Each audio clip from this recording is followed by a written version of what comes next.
Jim was a great husband and a great father. He was a guy that struck you whenever you walked into a room. Very humble, very caring and patient.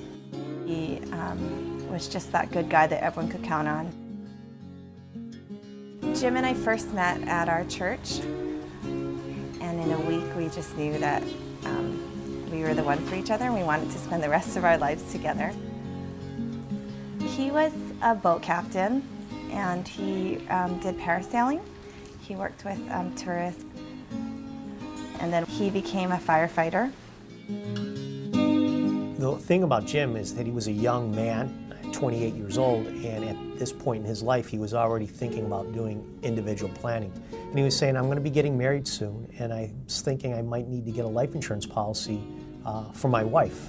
I said, well, that's a good idea.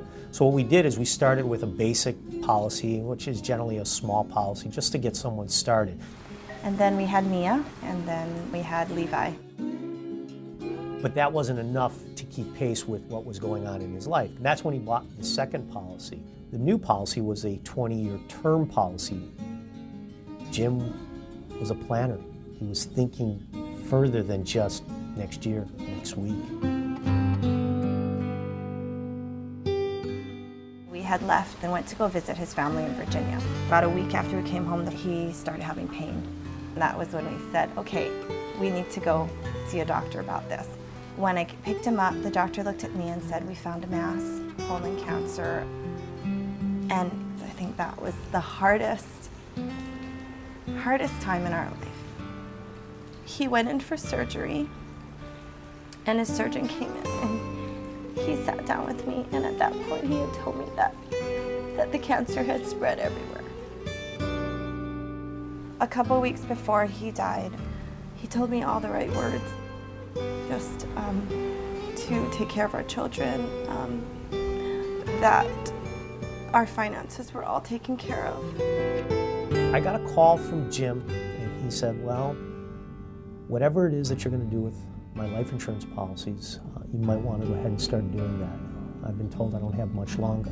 But just before we got off the phone, he says, Mike, I need for you to make sure you take care of Remley and the kids. It's really important. I want you to continue doing the plans that you and I have put in place. Financially, we have been able to take the time that's needed.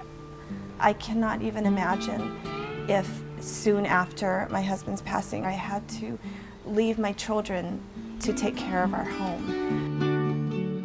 Really simply, the life insurance completed Jim's plans. For Remley and the kids since then, it's meant enjoying the community that Jimmy has left behind. I think they're smothered with a lot of people, a lot of love coming from different places.